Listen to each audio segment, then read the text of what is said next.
Okay, it is 3rd, trying to do my maths, 3rd of February.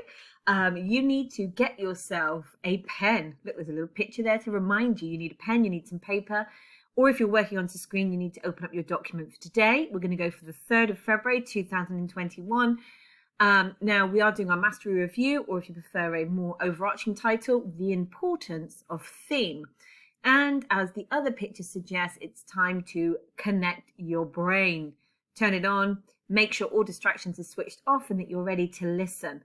Now, I wish sometimes that I could manipulate the camera so I could show you, but I'm being very James Bond villain-esque now, because right next to me, as I'm working, is my cat. He has decided to set up his respite place right next to the computer. So if there is a low undertone of purring, your computer is not on the blink, my computer is not on the blink, but we have the sound effect of a very happy fat cat. He's incredibly well fed.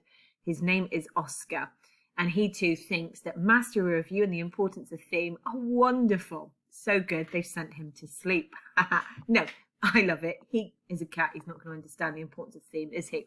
But let's see what you understand. Let's see what you are remembering. So, mastery review in silence, on your own, engage brain, and let's look at these questions and what we can find the answer.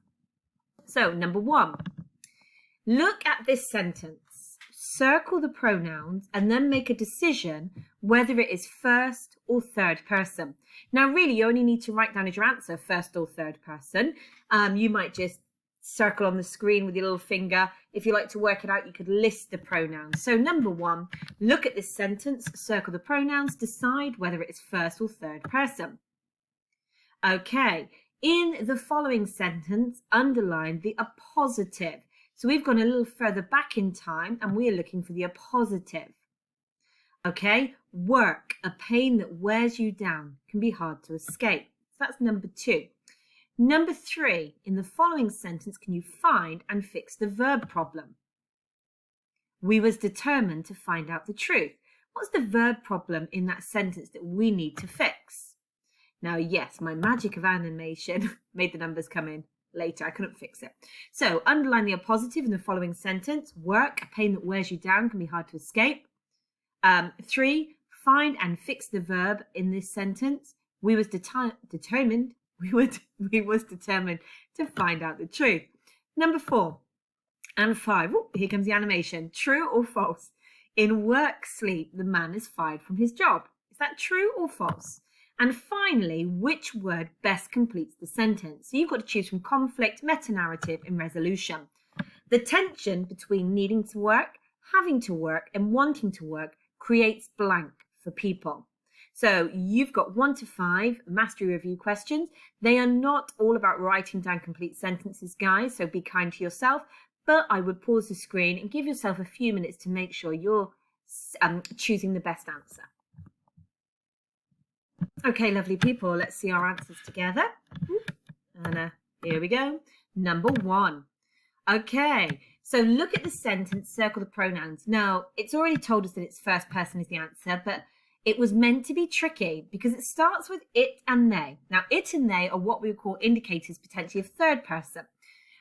It and they. However, it ends with this us. As soon as it ends with an us, it kind of suggests or it trumps the other two and that this is really being written in a first person voice. It should never have happened that way. They were never meant to find out about us. So as soon as we've got the us, we're in a first person, maybe narrative, story, confession, but we've got the first person. Okay, in number 2, we were reminding ourselves of this noun expansion that we looked at with the writing module, using appositives to expand description, but also academically to expand ideas. So if you got a pain that wears you down, give it a tick. Remember, an appositive begins with a determiner as a good clue. If we took it out of the sentence still works. Work can be hard to escape. Now, if we got rid of work and made the A a capital, the sentence should still make sense, but it should be a bit more vague, a bit more mysterious. A pain that wears you down can be hard to escape. So, absolutely, we can follow all the tests to prove that that's our appositive. Now, when I was reading this out, you can actually see verb tense problems. Now, It was we was. Now, anybody else a proud Plymothian? I have been born and raised in Plymouth all my life. And actually, this is very common in Plymothian, or what we might call Jana dialect, that we do this. We was going down Asters. In speech, as an element of our dialect, it often occurs. But we recognise that there is a difference between our speech and our writing.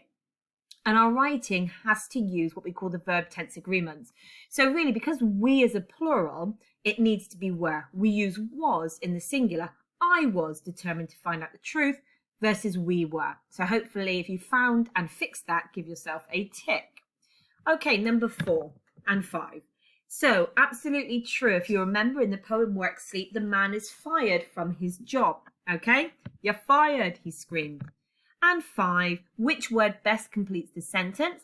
So it's already given you the answer, conflict, but just to see it in action, the tension between needing to work, having to work and wanting to work creates conflict for people. Brilliant. So we're still on this overarching journey of the importance of theme, and we've begun to look at a new text to see if the same theme is being used. Okay, so if we said that Work, Sleep dealt with the theme of a life out of balance because of work, or that work has a negative impact on people's lives, work traps people, we're really beginning to see if this new poem has a similar theme. Is it saying the same thing about work? Is it saying that work is negative, or is it saying that work is positive? And that's what we've begun to explore. Now, before we look at the poem again, I just want to give us a moment of thinking. Okay, so it says here, thinking hard. Brains working, thinking hard. Oh my gosh, look at the guy in the picture. He's working it all out. And I want you just to copy and complete these statements using your own opinion, your own thoughts. So in the starter, we were given this sentence. The tension, so that's another word for conflict, isn't it? The tension between needing to work, having to work, and wanting to work creates conflict for people. So why do people need to work? Okay, so in a minute, I'm going to ask you to have your own ideas, to pause the screen and complete this. Why do people need to work? Why do people have to work? Now, really, need and having to do something are very similar, but there's maybe a slightly different emphasis in one of them. So could you think, why do people need to work? Why does mum, dad need to work? Why does somebody like older brother or sister member say, oh, I need to go to work today? What drives that need? Why do some people have to work? Now, that's a little bit, just to tease that out, that have to and need are slightly different. I need to eat vegetables. I don't have to, but I need to. Okay? So sometimes need and what we have to do can be slightly different because nobody forces me. Little clue there, to eat vegetables. I know I need to eat them. I know they're good for me. But fundamentally, there is nobody at my home telling me I have to. So that's the difference maybe when you're thinking about why do people need to work? Why do people have to work? And why might people want to work? Because I'm not going to lie, I mean, it seems like we're already being set up with Work, Sleep to see work as this beast, as work as this negative force within society, as work as this terrible thing that traps people. But you might already be in opposition to that idea. You might be somebody who celebrates work and likes to work. So can you think about why people want to work? So all you need to do is press pause. Okay, and give yourself probably about a minute per sentence. Don't overthink it. A minute per sentence. So I should see you back in about 3 or 4 minutes. Okay? Okay, so look, I'm not going to magically make answers appear. I'm just going to talk to you very quickly about what I think, but there's so much variation, and I really wanted this to be your opinion. So we might not be in agreement with each other. Now, I was trying to hint that there is a difference between having and needing to do something. Need recognizes that something might be good for me, that there is a need that doing it meets. So I need to eat vegetables. That meets my body's needs for vitamins and health. But nobody's forcing me to. Nobody's like sat me down, they've put an apple in front of me, and I'm not going to leave the table till I've eaten it. However, we do recognize that in some contexts, people have to work. So we'll think about that in a minute. And then people want to. Now, I'm actually going to start with people wanting to work because I am 99% of the time a happy worker. My job is a teacher, and actually the jobs I had even before I was a teacher, okay, most of them made me kind of happy.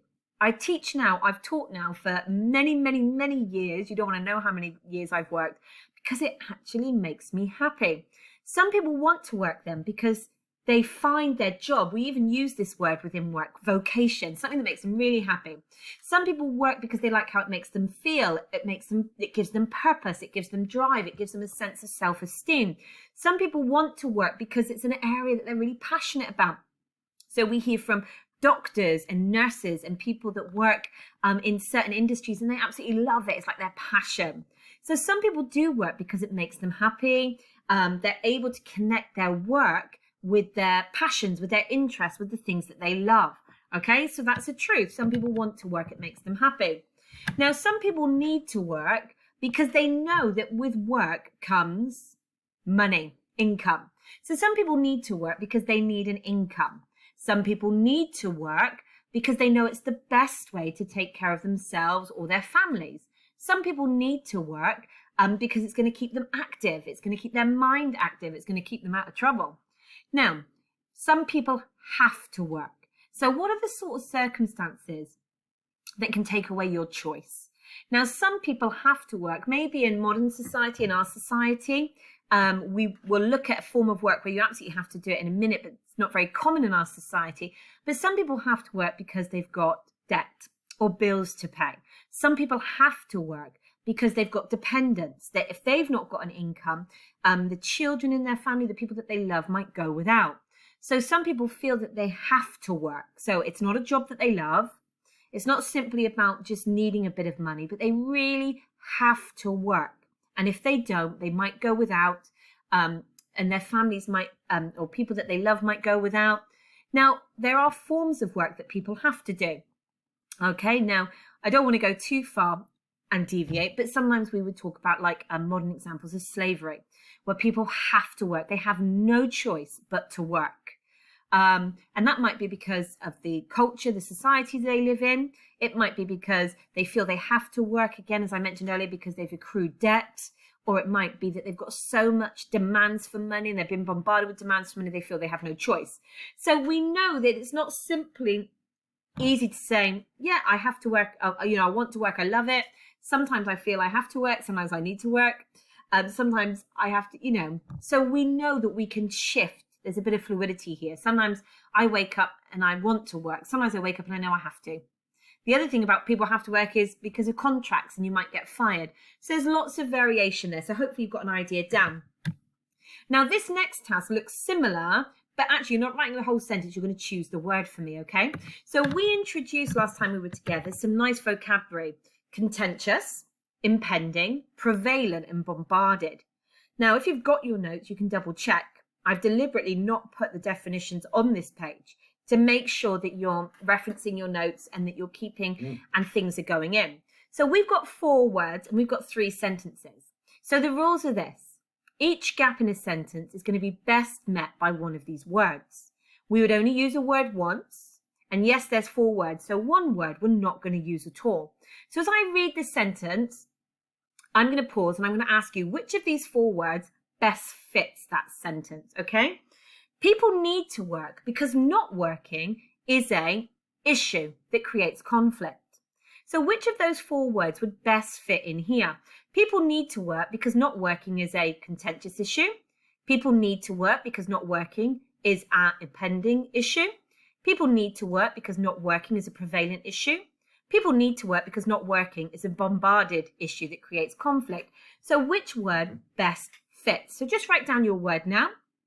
Brilliant. So now if you've used it, you can't use it again. So let's look at number 2.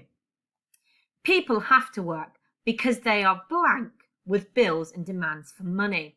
People have to work because they are contentious with bills. People have to work because they are impending with bills. People have to work because they are prevalent with bills.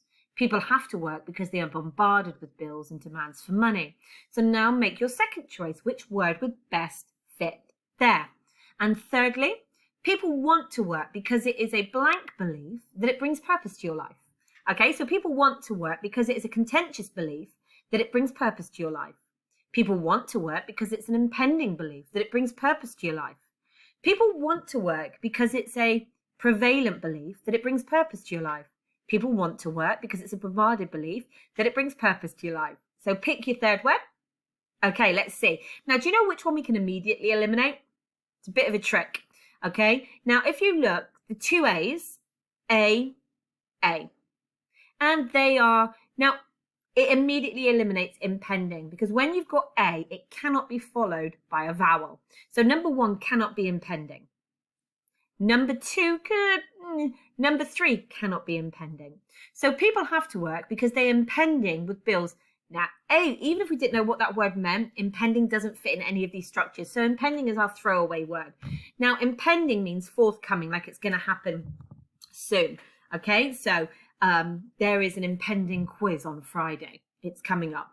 Okay, so then we look at our other three: contentious, prevalent, and bombarded. Now, contentious means something that's controversial, something that would create argument.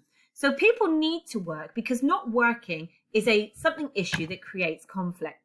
Did you get it? It's contentious. Because actually there is a lot of argument in society about people that maybe don't work or aren't able to work. How do we determine who needs to work, who doesn't? So it's quite a contentious issue around people that need to work and people that don't need to work. Okay, so people need to work because not working is a contentious issue that creates conflict. Brilliant. If you've got contentious, give it a tick. People have to work because they are, brilliant. Did you get it? Bombarded. People have to work because they're bombarded with bills and demands for money. So that bombarded means to be the continuous flow of information, letters, emails coming through your door. Pay up now. Okay, they are bombarded with bills and demands for money. So that might add to that sense of being trapped into having to work. People want to work because so it has to be prevalent, but why? So prevalent means widespread, okay? People want to work because it's a prevalent belief, a widespread belief, that it brings purpose to your life. Okay, lovely. So if you've got those three, you're amazing. Give yourself tick, tick, tick, tick, ticks. Okay, so that thinking process is going to take us back into our poem. Okay, and the last activity that we did last time we were together was we summarized it. Okay, so as I read it to you once more, just check that you did your summaries from last lesson, okay? The Hitcher by Simon Armitage. I'd been tired, under the weather, but the answer phone kept screaming. One more sick note, mister, and you're finished. Fired. I thumbed a lift to where the car was parked. The Vauxhall Astra, it was hired. I picked him up in Leeds. He was following the sun to west from east, with just a toothbrush and the good earth for a bed. The truth, he said, was blowing in the wind all round the next bend. I let him have it. On the top of the road out Harrogate, once with the head.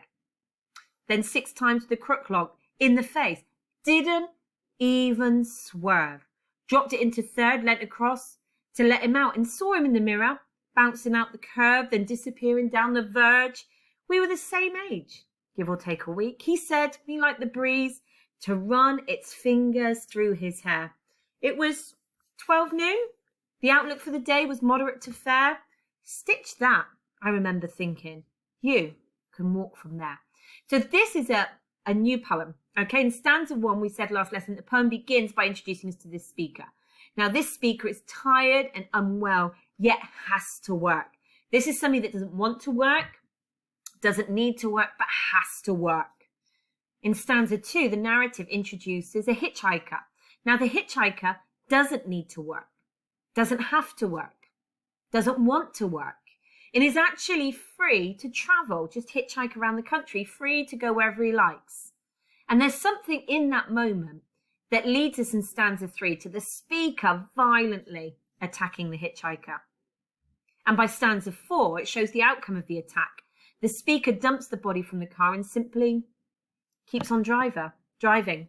Stanza 5 then ends with the seeming strange and unfinished finish of the journey just continuing, the speaker going on their way. So this poem is something that we need to just unpack a little bit more today, okay, and over the next lesson to help us really get to grips with it. And to do that, we're going to remember or remind ourselves that we really are looking at, okay, the idea of conflicts, what the conflict is, what the problem is, and what its resolution is as a way to point to the thing.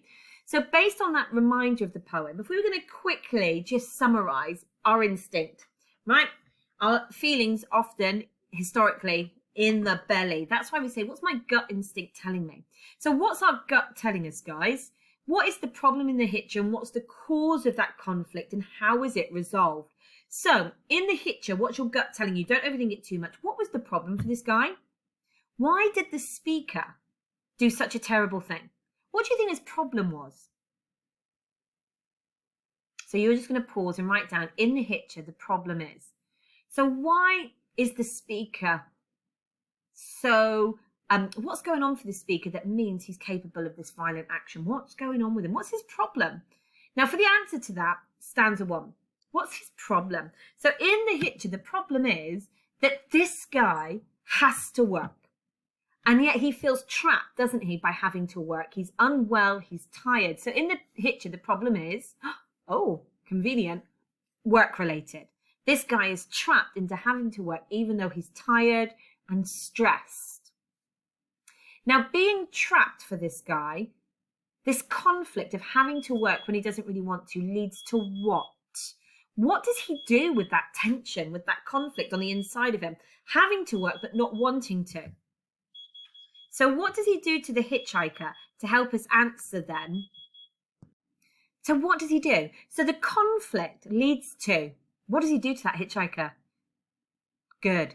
Okay, so this conflict leads to a violent outburst, an explosion of violence, which helps the speaker to resolve their anger as. Now this is really where this poem's quite clever, because in the real world, we wouldn't accept this resolution. We wouldn't accept this story. We would be shouting, but that's so unfair. That's so wrong. How does he get away with it? And we're going to look at why he might get away with it over the next lesson or so. But we're just starting to put the pieces together. So this conflict leads to a violent outburst, a violent attack, which helps the speaker to resolve their anger as, where does his anger go? So rather than staying within him, rather than the problem and the anger of being trapped in work stays with him, how does it help him resolve it? Gets it out, doesn't it? He releases his anger. So to resolve their anger as it's released, and he distresses. That violent outburst is kind of like a pressure cooker moment going off. And he takes his anger out on somebody else, but in doing that is able to resolve his own anger as it kind of releases him. But this resolution, is that right? Even though he seems to deal with his anger, he resolves his own internal conflict, he can get on with his day, he can keep driving. What do we think as the readers? So we could say, yet this resolution is challenging. This resolution is wrong, because what would we say? Violence isn't the answer. Getting away with potentially murder or GBH, we don't know whether the hitchhiker does it. That is unresolved for us. Does this hitchhiker die? Are they found? There are moments within this poem where we lack resolution. So the resolution of this guy just driving off, thinking he's getting away with it, is an interesting choice of words, isn't it? What's going in your head?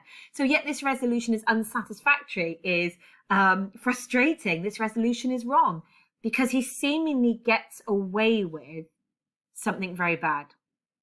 Okay, so we've got our ideas there. In the hitcher, the problem is work-related. The problem is that the speaker feels so stressed and trapped by work that it makes him feel unwell and unhappy. This conflict leads to a violent outburst, which helps the speaker to resolve their anger as they seemingly let go of their feelings. Yet this resolution is wrong, because they get away with doing a terrible thing. Okay, so that's the what summary. So let's have a start to think about what comes next. Do you remember we go from our what to our how? Now, we're just going to do some recap. Now, I appreciate that for you guys, you can't, I've got a crook on my head. If you can see it there, it's a terrible distraction for me. You can't easily print off these poems. I do appreciate that. So we're just going to recap on some of the terms from last lesson, or looking at the poem the first time. And all I want you to do is, you might write the subheading how, and just record what's on the white side of the screen. Okay, so we reminded ourselves when we started looking at the poem Work and Sleep that poems are organized into stanzas. So poems are organized into, brilliant, stanzas, which is the clear sections. Now, a stanza will always be a visible boundary. There will always be a visible boundary that helps you see where the stanzas are. But you can get 1-line stanzas, 10-line stanzas, 4-line stanzas. So they can be different lengths, different numbers of lines. But a stanza then, so if we count together, are you ready? How many stanzas are in this poem? 1, 2, 3, 4. So how many stanzas in the poem? 5. So in your notes, just make down a note that there are 5 stanzas. There are 5 stages.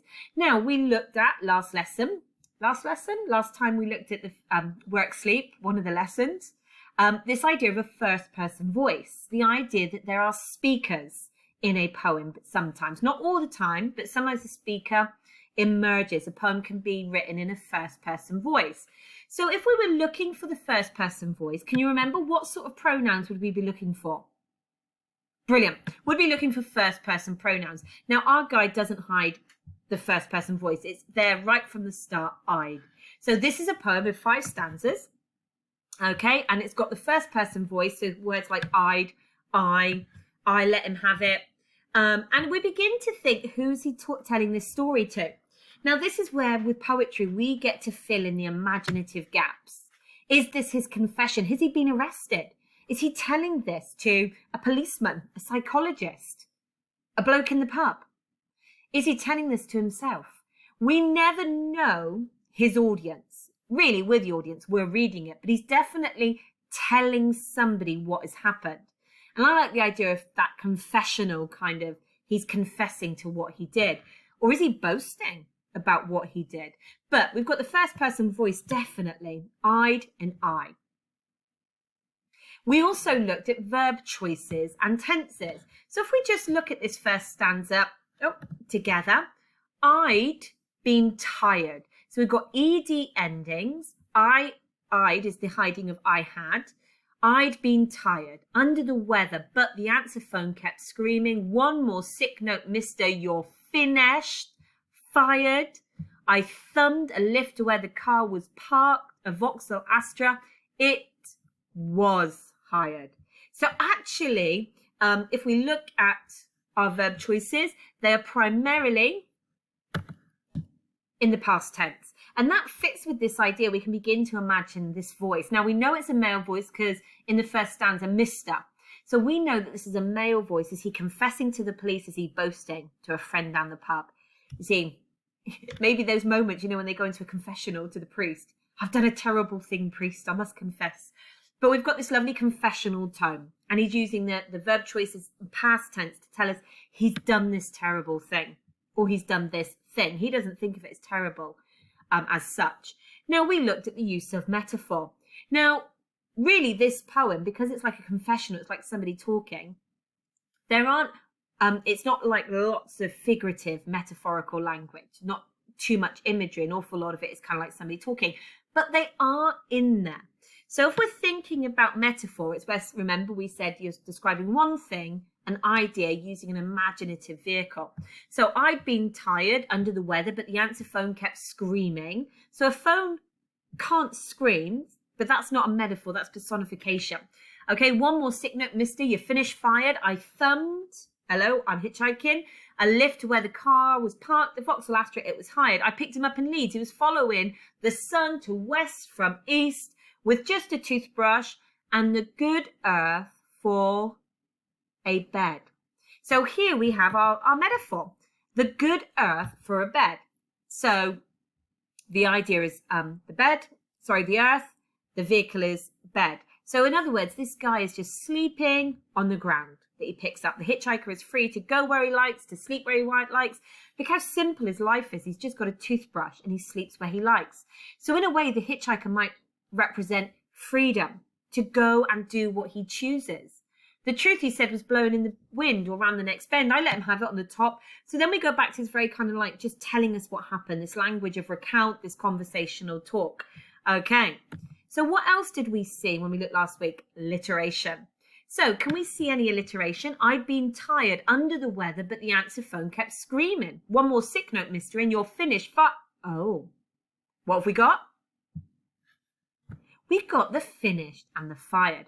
Now, we said with alliteration, easy to spot. Oh, look, same letters, but it's about how we explain the connection.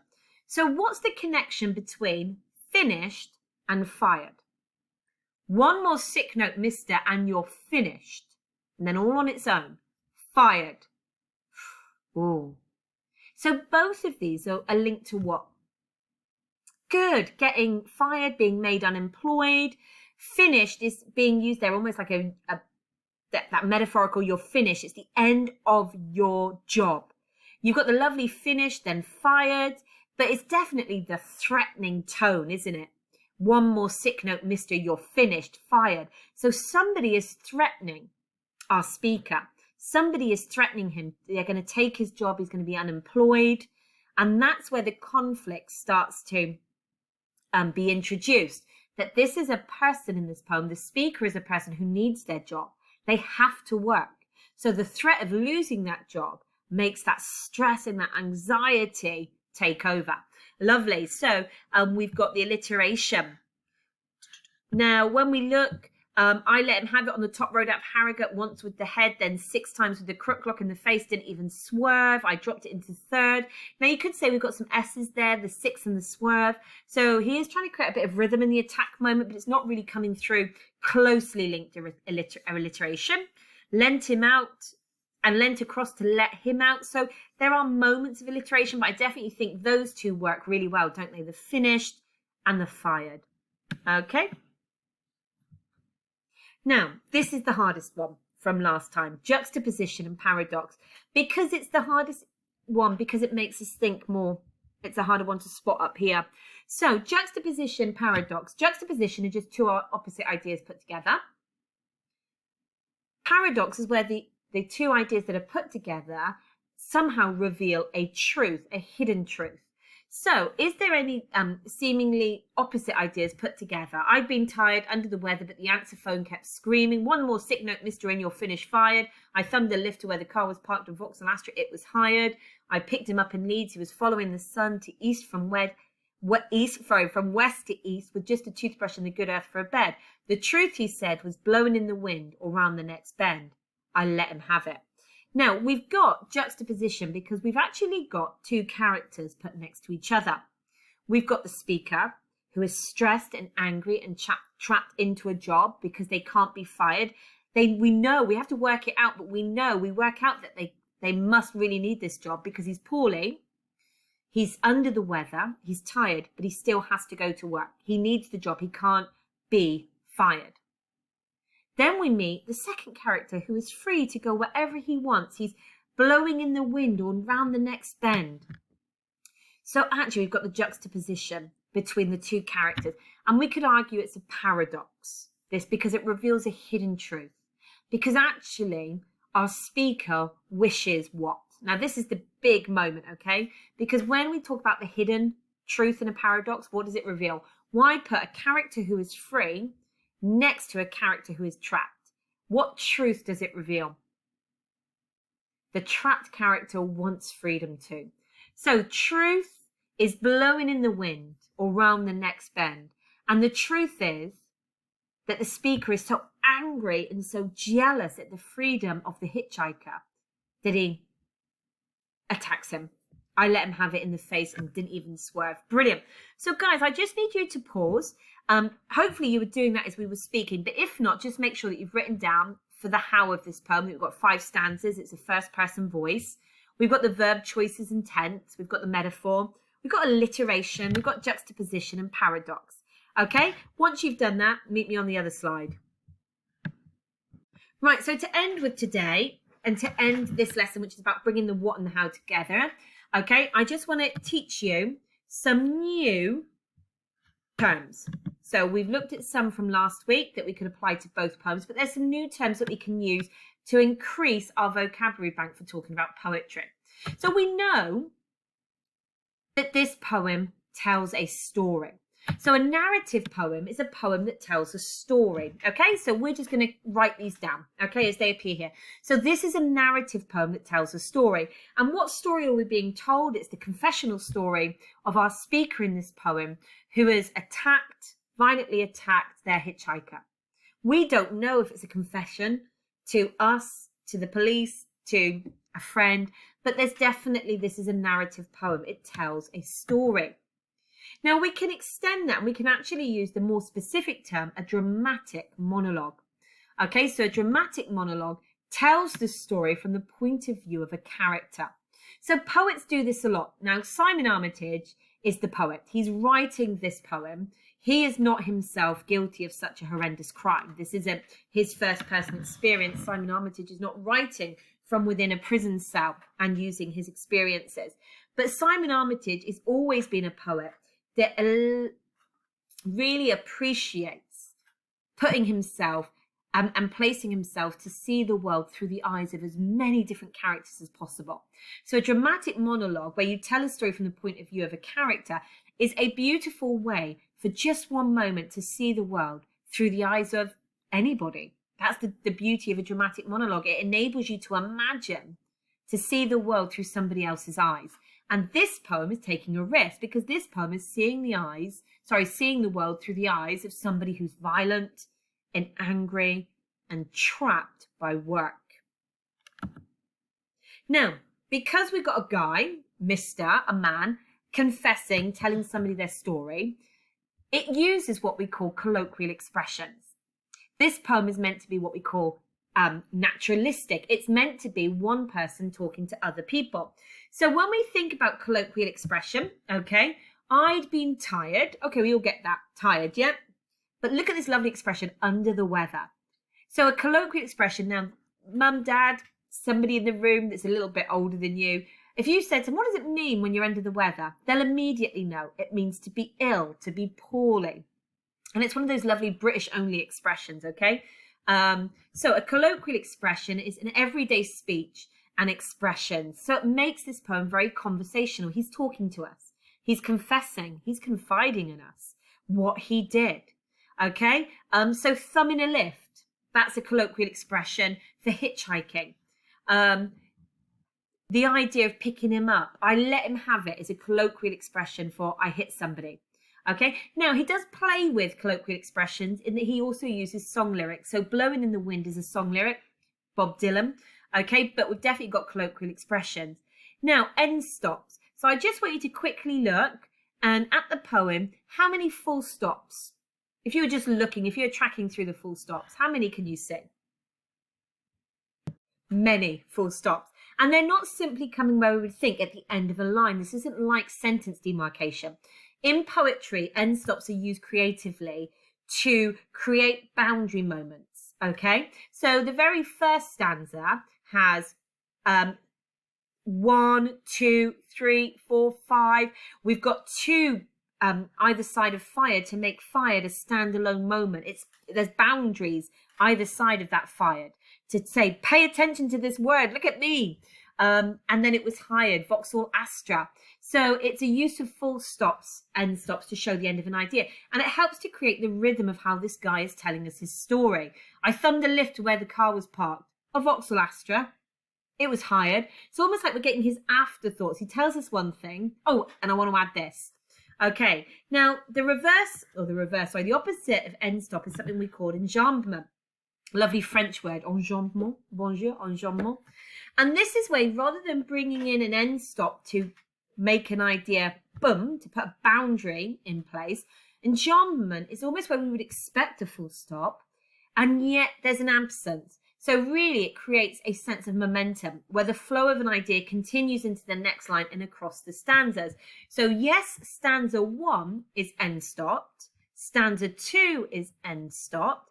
But look at stanza 3. I dropped it into third and leant across to let him out. And the lovely enjambment means we almost follow the momentum of that moment. I dropped it into third, car expression, guys. He's dropped it into third gear, which slows it down. I dropped it into third, leant across to let him out.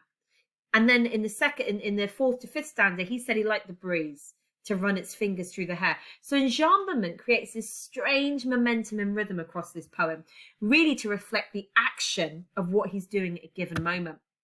Now we have rhyme and half rhyme. Now rhyme and half rhyme are using words that create the same or similar sounds. So really rhyme is what we call full rhyme, where there's an exact an exact sound match. Cat, mat, sat. Half rhyme is where the words sound similar. So if we were talking about and didn't even swerve, I dropped it into third. There is a similarity, swerve and third, if you say them quickly. They are half rhymes, and it creates almost a sense of linkage, a sense of continuity and momentum. Similarly with curb and verge, half rhyme. So this poem has words within it where the sounds create a similarity that kind of grabs your attention and creates the momentum. And last but not least, we can look at line lengths in poetry as well, where you can vary the length of lines to set the pace and rhythm. So you can see that through this poem, there are shorter line lengths, I let him have it, and longer line lengths. With just a toothbrush and the good earth for a bed, the truth, he said, was blowing in the wind. And all of these, the line lengths, the rhyme, the enjambments, the end stops, are about controlling the pace and the rhythm with which you would speak this poem. The colloquial expressions and the dramatic monologues are about creating the voice with which this poem is spoken. The end stops and enjambments are about controlling the pace of that voice. It's really clever how it's done. I love it. So guys, just stop there. Make sure you've got your glossary done. And tomorrow we're going to bring the what and the how together into a little bit of a written response. Thank you for listening and working so hard today, guys. And see you tomorrow.